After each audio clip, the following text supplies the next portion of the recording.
Hello everybody, welcome to another daily dose of gaming news and all that good stuff. And as always, I also publish on Rumble.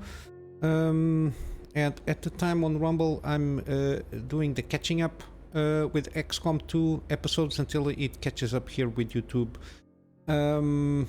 Today, I'm not sure if I can manage to do a gameplay series. I will try at least to record something. Again, pretty busy. At least until the end of the year, for sure. It's going to be a little bit tricky for me to guarantee that it's going to be a gameplay series episode from either game at the moment. Even though I'm planning to add more gameplay series or more games to this series, but yeah, at this moment, I did manage to launch. Saturday, I managed to launch to publish one XCOM episode. It was a very interesting one. It's a very long one. The fight was kind of messy there, but yeah, I will try my best to keep going with this. But at this moment, again, it's mainly regarding work. A lot of kind of last minute stuff because of Christmas and New Year's. A lot of clients want me to do stuff that it's happening all over the place, and it's I'm getting very busy, which is good, but the channel suffers a little bit with that, but yeah, I cannot promise anything, but I will try my best to bring up a gameplay series also.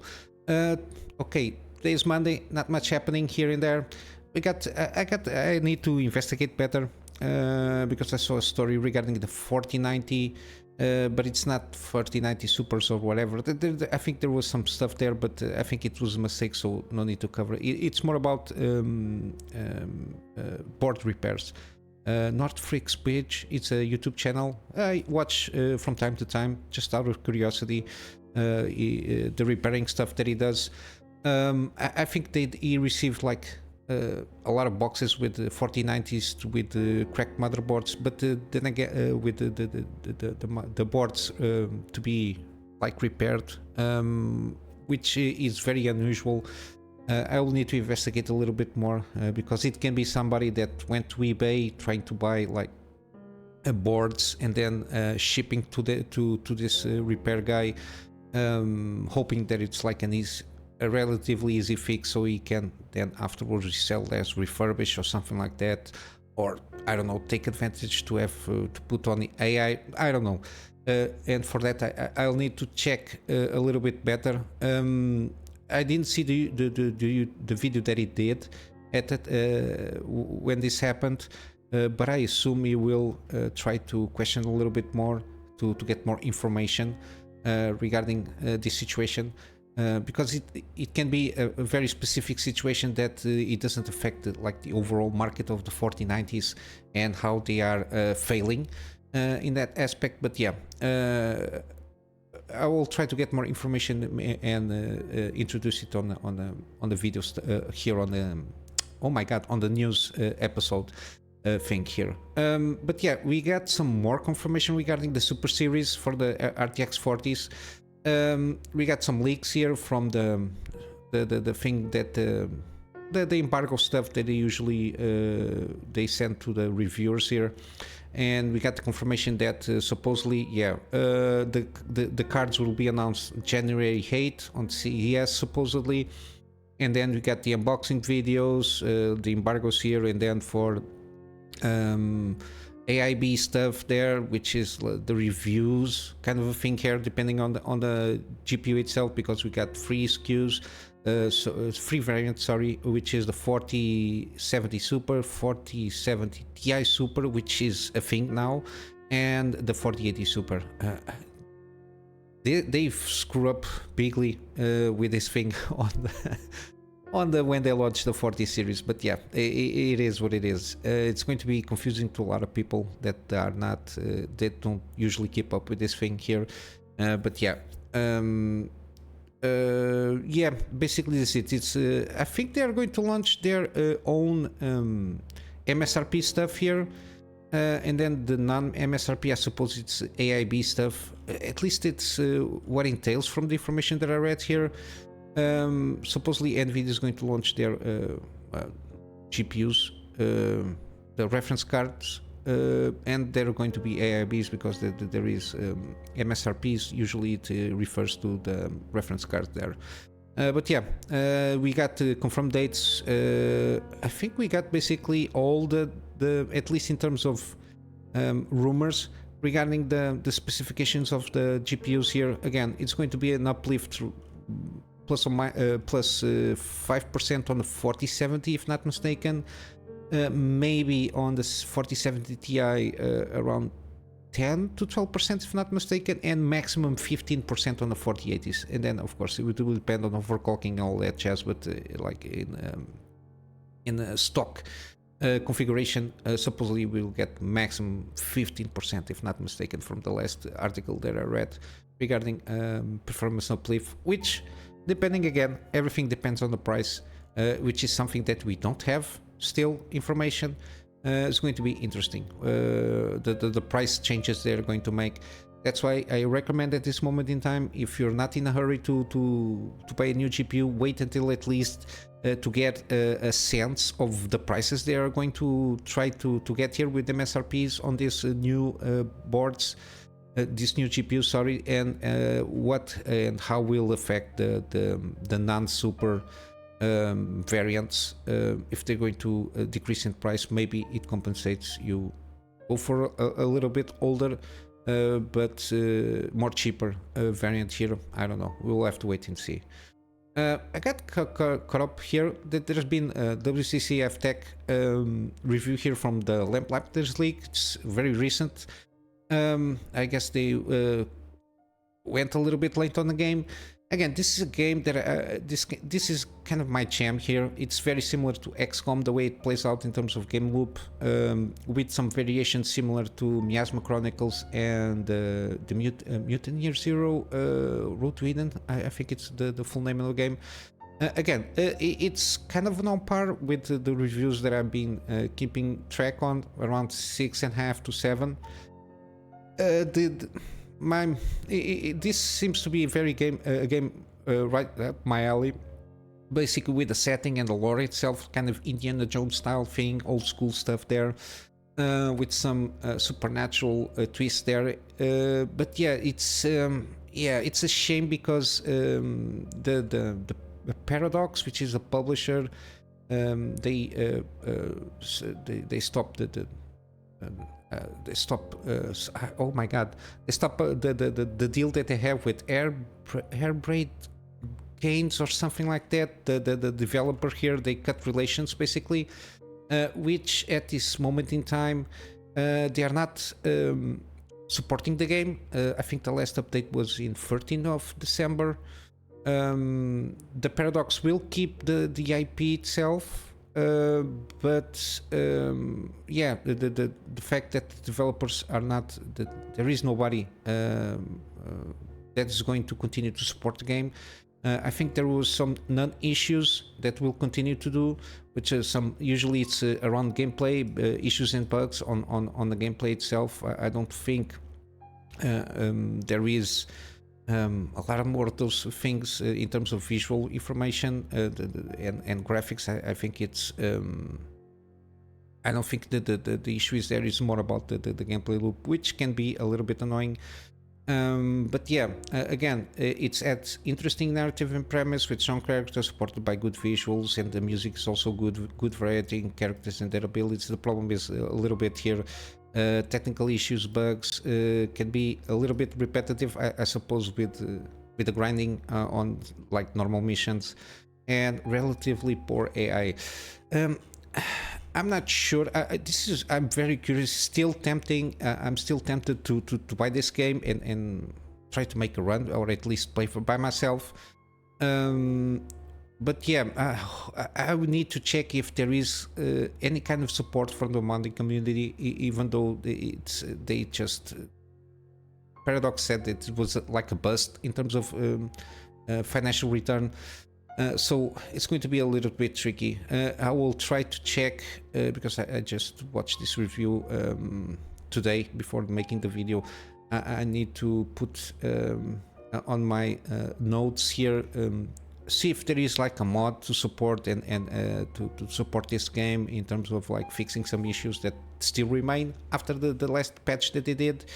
But yeah, it's a shame that just people, these publishers, they just leave the games without support, which is kind of, because the game seems very interesting. The art style there, the like the humor there is very 20s and very interesting, very Indiana Jones-esque in the way that it approaches the world itself.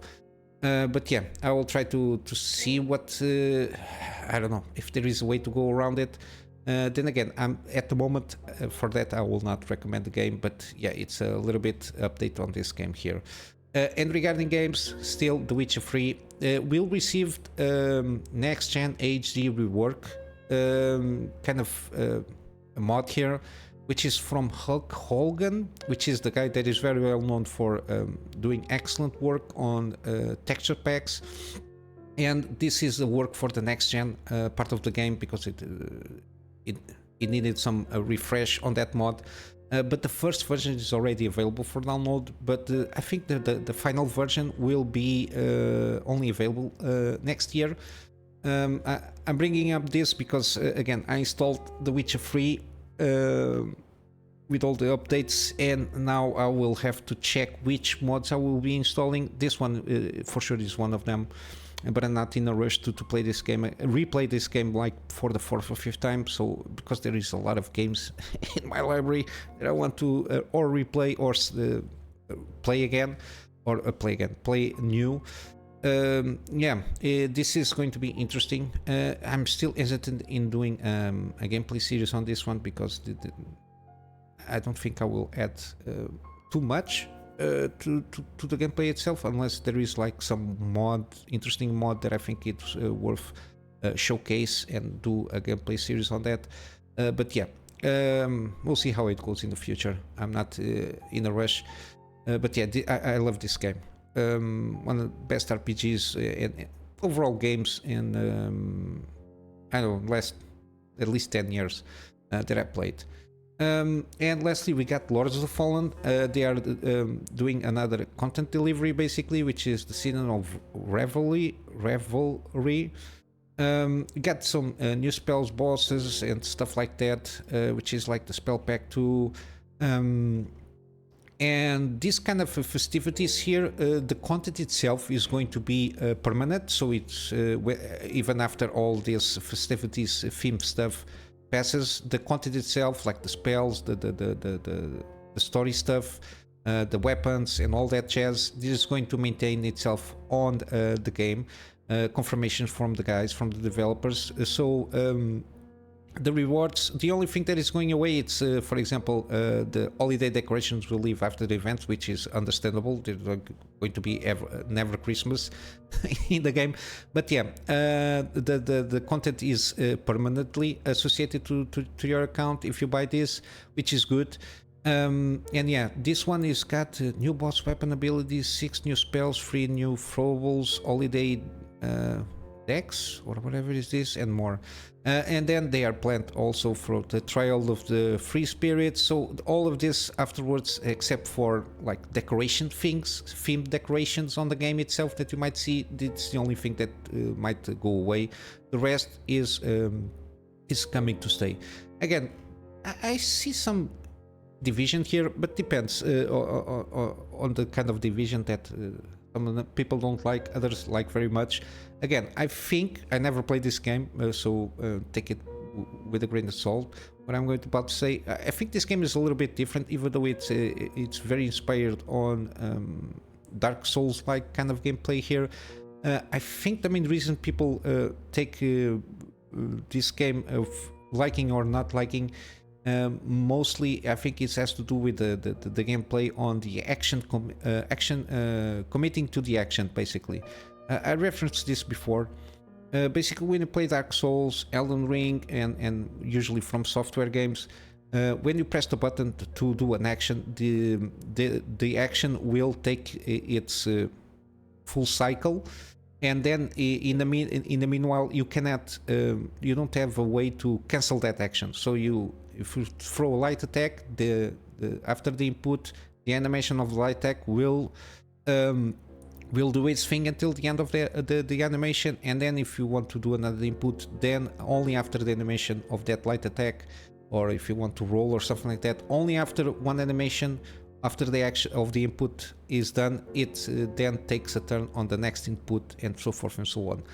With Lords of the Fallen, you similarly can basically cancel the action. If you're going to do a light attack, and if in the middle of animation you just input a dodge, it will cancel automatically the animation of that light attack and does the dodge.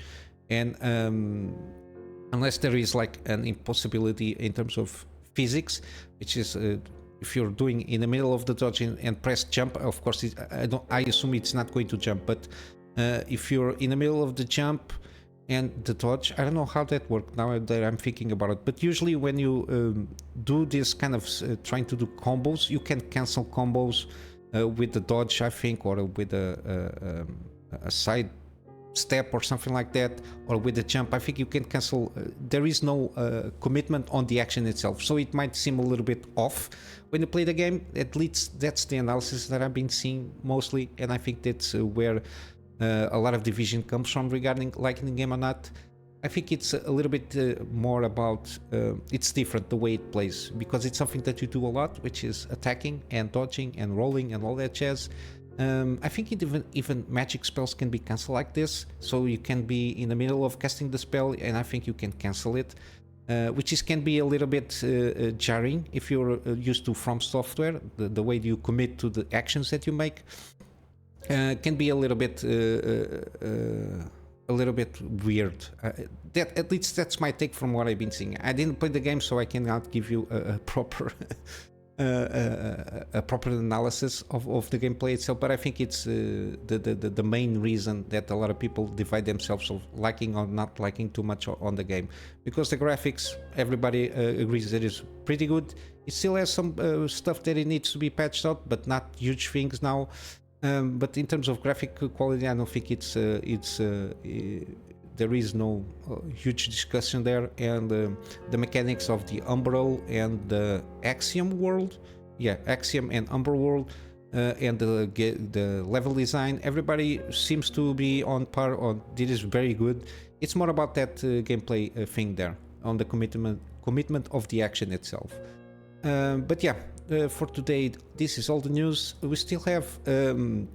In terms of gaming deals, we got the Epic Game Store. There is still the Destiny 2 Legacy Collection for free, 2 more days, so it's until the 22nd. Sorry.